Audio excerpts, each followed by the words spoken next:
पूर्वांचल के माफिया अतीक अहमद और अतीक अहमद का भाई अशरफ भले ही अब इस दुनिया में न हो, लेकिन उनके हत्याकांड के 2 साल बाद भी अतीक के करीबी यानी अतीक के गुर्गे और उनके शार्प शूटर अभी भी पुलिस की आंख में धूल झोंक कर जगह जगह सक्रिय हैं, जिसको देखते हुए पुलिस प्रशासन ने एक बार फिर से सघन धरपकड़ अभियान शुरू किया है। दर्जनों की संख्या में वाहन सीज हुए हैं, लेकिन उनकी जो आपराधिक संलिप्तता है वह थमने का नाम नहीं ले रही है। जहां देखिए आए दिन यह सुनने को आता है कि जमीनों पर अतीक के करीबी गुर्गों ने कब्जा कर लिया है, बलपूर्वक मार पीट रहे हैं, धमकी दे रहे हैं, रंगदारी मांग रहे हैं। कुछ इसी तरह का मामला एयरपोर्ट थाना अंतर्गत कटौला ग्राम के निवासी अशोक पाल के साथ भी हुआ। वह पैसे से कॉन्ट्रैक्टर है, ठेके पर मजदूर राजगीर लगाकर काम करवाता है। उससे रंगदारी मांगे 10 लाख रुपए, और यह रंगदारी मांगने वाला जो व्यक्ति था वह एक आपराधिक किस्म का व्यक्ति है। उसके ऊपर कई मुकदमे पंजीकृत हैं। मेरा नाम अशोक पाल है, ग्राम कटौला, प्रयागराज थाना एयरपोर्ट। मैं जमीन पे काम लगा था। जमीन अराजी नंबर 1645 शिव मोहन पाल के, वो मुझे बनवाने के लिए दिए थे।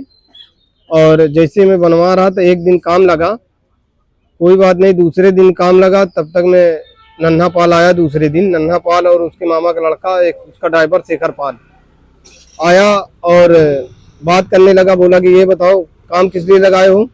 तो मैं बोला भाई काम लगाए हैं, शिव मोहन पाल ने लगवाया है बनवाने के लिए। तो बोला जब तुझसे मैं बोला था कि जब तक पैसा 10 लाख रुपए नहीं देना तब तक काम मत लगवाना। हम कहे भाई किस चीज़ का पैसा दे? तो तब तक में उसका ड्राइवर और उसके मामा का लड़का प्रमोद पाल सरिया उरिया तोड़ने लगे।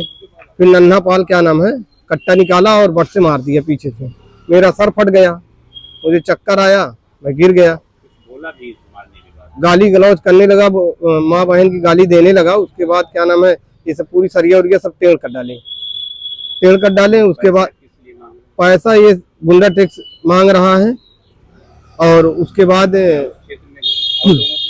बहुत पूरा गांव दहशत में, कोई इसके खिलाफ इतना दहशत है कि कोई इसके खिलाफ एक एप्लीकेशन देने के लिए नहीं राजी। ये नन्हा पाल, ये अतीक अहमद का शार्प शूटर है और इसका एक मकान भी गिर चुका है 15 जनवरी 2021 को। जी बिल्कुल गिराया गया है। ये बच कैसे गया? ये पुलिस प्रशासन को पैसा देके अपना मामला सेट कर लेता है। और इसके 2 भाई का इनकाउंटर भी हो चुका है। इसका एक 2020 में इसका भाई एक लड़की का अपहरण भी कर लिया था। जी इसके ऊपर मुकदमे हैं। और ये शूटर तो है ही है और अतीक अहमद का पूरा काम करता है। जी धमकी बराबर मिल रही है और कोई मदद नहीं, पूरा वो थाना सेट कर लेता है। दरोगा इंस्पेक्टर सब सेट हो जाते हैं, पैसा दे देता है, कोई हमारी सुनवाई नहीं होती। कहीं गए थे और इसके अलावा थाने की? इसके अलावा हम क्या नाम है गए थे, एसएसपी के यहाँ लेटर दिए थे, एप्लीकेशन दिए थे, बोले ठीक है हो जाएगा आपका क्या नाम है काम हो जाएगा, हम फोन कर दे रहे हैं। लेकिन अभी तक कोई कार्रवाई नहीं हुई।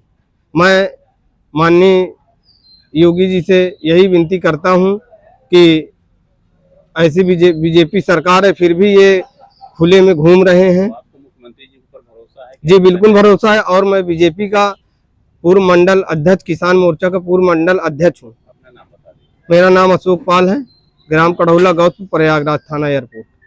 तो आप जहाँ भी काम लगाते हैं वहाँ? जी बराबर, ये मेरे साथ चौथी बार हो चुका है।